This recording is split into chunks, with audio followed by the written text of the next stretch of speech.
안녕하세요, 가치현입니다. 7월 3일 월요일 국내 시장이 마감되었습니다. 자, 오늘은 7월의 첫날이었는데 시장 흐름이 굉장히 좋았어요. 사실 지난달에 시장 흐름이 그렇게 썩 좋진 않았었잖아요. 그런 흐름을 첫날부터 돌렸다고 생각이 되고요. 코스피는 1.5%의 급등이 나왔습니다. 그리고 코스닥은 무려 2.4%의 급등이 나왔어요. 그래서 일봉으로 본다면 제가 RSI 지표를 많이 말씀을 드렸었잖아요. 지수의 흐름을 참조할 때는 그걸 꼭 한번 살펴보시고요. 모처럼 반등이 나서 기분 좋은 출발인 것 같습니다. 그리고 시가총액 상위 종목들을 보면 오늘은 반도체 관련주도 좋은 흐름이 나왔었고, 무엇보다도 2차전지 관련주 이쪽의 흐름이 굉장히 좋았습니다. 그래서 오늘은 반도체, 2차전지, 그리고 플랫폼 기업들 마찬가지로 좋은 흐름이 나왔고, 그동안 조금은 약세장에서 강했었던 자동차 관련주만 다소 쉬어갔었네요. 또 오늘 코스닥은 에코프로가 다시 한번 급등이 나오면서 사상 신고가를 경신했어요. 그래서 일반적으로 90만원대 부근이라면 100만원까지는 도전하는 흐름이 나올 것 같아요. 과거의 NC소프트 같은 경우에도 아마 100만원을 터치하고 주가 흐름이 조금은 바뀌었었거든요. 그래서 기본적으로 그런 심리들이 깔릴 수 있는 지금의 위치라고 생각이 되고, 아무튼 코스닥도 오늘은 제약 바이오주를 제외하고 대부분의 업종들이 좋은 흐름이 나왔습니다. 그리고는 코스피의 수급을 보면, 자, 시장은 생각보다 강했었는데 외국인은 여전히 별다른 움직임이 없었습니다. 다만 금융투자, 기관 쪽에서 많은 매수가 들어왔었고, 일단 금융투자는 단기적인 성향이 짙어요. 그래서 오늘 반짝 들어온 것인지 아니면 정말 추세를 보고 들어온 것인지 그거는 앞으로의 수급을 계속 지켜봐야 될 것 같고, 또 반대로 코스닥 쪽에서는 외국인이 무려 4,700억의 많은 매수세가 들어왔습니다. 이게 시가총액의 차이가 있기 때문에 단순히 코스닥에 4,700억이 들어왔다는 것은 코스피로 비유를 해보자면 거의 2조원 가량의 매수세가 들어왔다고 보시면 돼요. 그래서 오늘 정말 많은 매수세가 들어왔고, 기관도 많은 매수세가 들어왔었죠. 그리고 오늘 삼성전자는 기관에 많은 매수세가 들어왔지만 외국인은 다소 쉬어갔었고요. 하이닉스도 오늘 비슷한 흐름이 나왔어요. 외국인은 소폭의 순매도가 있었고 기관만 매수세가 들어왔었죠. 그리고 반대로 삼성 SDI는 외국인의 정말 큰 매수 물량이 들어왔습니다. 제가 이 수급 변화를 한번 잘 살펴보자고 말씀을 드렸잖아요. 그런 측면에서 의미 있는 매수세라고 생각이 되고, 기관도 많은 매수세가 들어왔었네요.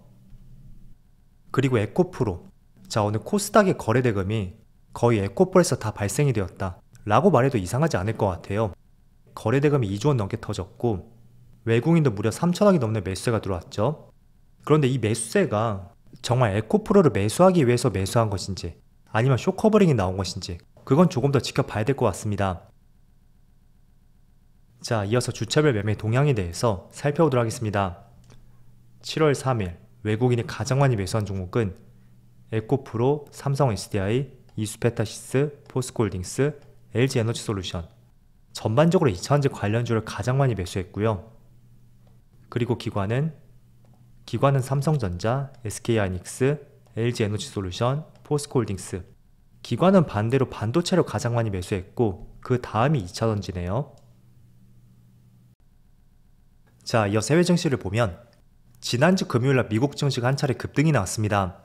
나스닥이 1.45% 급등이 나왔고, 그리고 여기 차트를 보시면 갭을 띄우고 출발했었지만 그 갭을 한 번도 깨트리지 않고 5장까지 계속 뻗어가는 모습이 나왔었고, 그리고 S&P 500은 마찬가지로 1.2% 급등이 나왔고 여기는 올해 신고가를 경신했죠.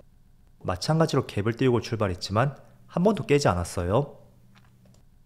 다우지수도 마찬가지로 0.8% 상승이 나왔고 여기도 마찬가지로 갭을 깨트리지 않고 계속 뻗어가는 형태가 나왔습니다.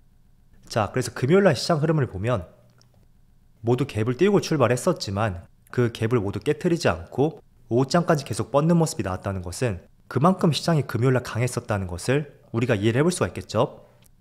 자, 그리고 반도체 지수를 보면 여기도 1.6% 급등이 나왔고 확연하게 흐름을 바꾸는 모습이 나왔어요. 그리고 추가적으로 아시아 증시를 보면 니케이도 1.6% 급등이 나오면서 다시 한번 신고가를 경신하기 위한 자세를 잡고 있고요. 그리고 대만도 1% 급등이 나오고 있죠. 또 중국 증시도 1.3% 급등이 나오면서 오늘은 전반적으로 아시아 시장까지 굉장히 좋은 흐름이 이어지고 있습니다. 그래서 오늘 시장을 정리해서 말씀을 드린다면 글로벌 시장 흐름이 정말 강했었기 때문에 특정 업종에 국한되지 않고 모든 업종들의 강세 흐름이 나왔다고 생각이 되고요. 하지만 그 중에서도 2차전지 관련주, 이쪽이 보다 크게 시세를 분출했던 것 같습니다. 자, 결국에는 한 달 동안 시장이 조금은 흘러내렸었잖아요. 그래서 이런 흐름 안에서 조금은 강했었던 업종들, 그런 업종들은 오히려 쉬어갈 수 있는 명분이 만들어질 수가 있다면 조금은 눌렸던 업종들, 그런 업종들의 반등장에서 보다 크게 시세를 분출하는 것 같습니다. 그래서 2차전지라든지 반도체도 조금은 쉬었었죠. 자, 일단은 주말 사이에 미국 시장에 있어서 굉장히 의미 있는 지표들이 많이 발표가 되었어요. 금요일날 애플의 시가총액이 3조 달러를 돌파했고 이거는 GDP로 따져봤을 때 7번째 국가 위치라고 하더라고요. 그래서 시가총액이 얼마나 높은지를 우리가 체감해 볼 수가 있고 무엇보다 사상 최초로 3조 달러를 돌파했다는 것은 굉장히 의미 있는 데이터라고 할 수가 있겠죠. 자, 그래서 여기서 우리가 한번 중요시 봐야 되는 것은 무엇이 시가총액 3조 달러를 견인했는지, 그런 부분을 우리가 국내 시장에게도 적용을 시켜볼 수 있다고 저는 생각이 돼요. 그래서 두 가지로 한번 압축해서 볼 수 있다면 첫 번째는 그동안 1년 반 정도 아이폰의 판매량이 다소 부진했습니다. 그런데 중국에서의 공급망 문제가 조금은 해소가 되었고 또 고가 제품의 판매량이 계속 지속됨에 따라서 그런 부분이 주가의 상승을 견인했다고 생각이 돼요. 그리고 두 번째는 지난달 애플에서 몇 년 만에 처음으로 차세대 기기를 발표했었잖아요. 비전 프로였나요? 그것도 당시에는 크게 시장에 영향을 미치지 못했지만 어쨌든 새로운 기기를 통해서 시장 가치를 높일 수 있다는 평가를 받고 있는 것은 사실입니다. 그래서 이 두 가지 재료에 대해서 한번 주목해 볼 필요가 있고요. 또 애플의 신제품은 3분기 말 9월쯤에 신제품이 나올 거예요. 그래서 3조 달러를 견인했던 한 가지 이유가 아이폰의 수요 회복, 그것도 한몫을 하고 있는 만큼 대표적인 관련주들, 카메라 모듈 관련주들 곧 있으면 신제품도 발표가 되는 만큼 한번 같이 엮어서 생각해 보시고요. 그리고 두 번째는 비전 프로가 차세대 기기로서 주목을 받는다면 다양한 생태계가 형성이 될 것이고요. 그 안에는 메타버스라든지 또 많은 반도체도 필요할 것이고 그리고 OLED 디스플레이까지 그런 것도 엮어서 한번 생각해 볼 수가 있습니다. 그래서 하나의 기사를 통해서 국내 시장까지 연결적 말씀을 드려봤고요. 그리고 두 번째 재료는 또 미국에서 1분기 성장률이 발표가 되었어요. 그런데 미국에서는 GDP 성장률을 발표할 때 3번을 나눠서 발표를 합니다. 그래서 1분기 성장률을 발표할 때 처음에는 속보치를 발표하고 두 번째는 잠정치, 그리고 세 번째가 확보치예요. 그런데 간격은 한 달마다 발표가 되고 처음에 속보치를 발표했을 때는 1.1%였다면 두 번째 잠정치를 발표할 때는 1.3%가 나왔습니다. 그런데 이번에 최종적으로 확정치를 발표했을 때 2%가 나왔어요. 자, 그래서 분명히 이런 부분도 미국 시장에 큰 영향으로 다가왔을 것이고요. 경기 침체에 대한 우려감이 쏙 들어갈 수 있는 하나의 근거가 될 수 있잖아요. 그리고 실업수당 청구 건수도 감소했고 사실 이런 기사가 금리 인상 초입 구간에서 발표가 되었다면 오히려 연준이 긴축을 강화할 것이고 시장에는 부담으로 작용이 되었을 것입니다. 하지만 오히려 긴축 끝 무렵 기준금리가 정점에 다가온 시점에서는 오히려 경기가 좋다는 것을 나타내는 것이 훨씬 시장에 도움이 될 거예요. 그래서 금요일날 시장에 강세가 나타났던 것이 이 부분이 가장 크지 않았을까 저는 이렇게 생각이 되고 또 애플이 전반적으로 시장을 주도하면서 많은 업종들이 상승이 나타났고 그런 부분이 주말을 지나서 국내 시장과 아시아 시장까지 큰 영향을 미쳤다고 생각합니다. 그리고 주말 사이에 나왔던 국내 이슈를 보면 드디어 무역 수지가 16개월 만에 흑자로 전환됐다는 기사가 나왔어요. 물론 조금은 아쉬운 부분이 있습니다. 왜냐하면 수출은 감소를 했거든요. 그런데 수입이 보다 크게 줄면서 흑자로 전환됐다 라는 이야기가 될 수 있잖아요. 하지만 어찌됐던 간에 16개월 만에 흑자로 전환됐다는 것은 상당히 국내 시장도 의미가 있다고 생각이 되고 하지만 하반기에는 반도체 수출 증가가 기대가 되는 만큼 보다 의미 있는 흑자 전환을 기대해 볼 수가 있습니다. 그래서 수출은 줄어들었지만 어찌됐던 간에 16개월 만에 무역 수지가 돌아섰다. 그 점도 굉장히 좋은 이슈라고 생각이 되고요. 그리고 오늘 시장에서 보면 오늘은 정말 많은 업종들이 상승이 나오고 있습니다. 에코프로, 삼성 SDI, LG에너지솔루션, 2차전지 대부분의 업종들이 강한 상승이 나오고 있어요. 일단 주된 이유는 테슬라에서 작년에 가격 인하를 했었잖아요. 그래서 가격 인하 당시에는 주가에 좋지 않은 영향을 미쳤습니다. 하지만 차량 인도량이 오히려 83%나 폭증을 하면서 가격 인하 전략이 통했다는 것이 시장에서 큰 영향으로 다가오고 있어요.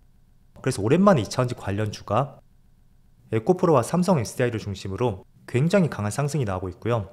자, 7월 첫날부터 이렇게 강한 상승이 나온다는 것은 그동안 이 하락장에서 제가 수급을 많이 말씀드렸잖아요. 기관과 외국인의 수급이 비교적 의미있게 들어오진 않고 있다. 이런 점들을 말씀드렸습니다. 그래서 오늘뿐만 아니라 이번 주에도 계속 수급 변화가 이루어진다면 저는 다시 한번 2차전지 관련주도 7월에는 주목을 해봐야 되지 않을까 라고 말씀드리겠습니다.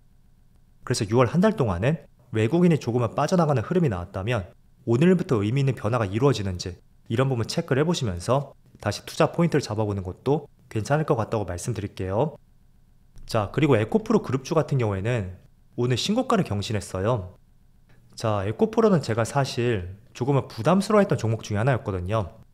한 번 고점을 형성했고 두 번째, 세 번, 네 번 이렇게 고점 부분에서 조금은 횡보했던 만큼 여기서 상승이 얼마나 더 올라갈 수 있나 라는 부정적인 견해를 한번 내비쳤었는데 저희 생각과는 완전히 반대로 20% 이상의 급등이 나오고 있습니다.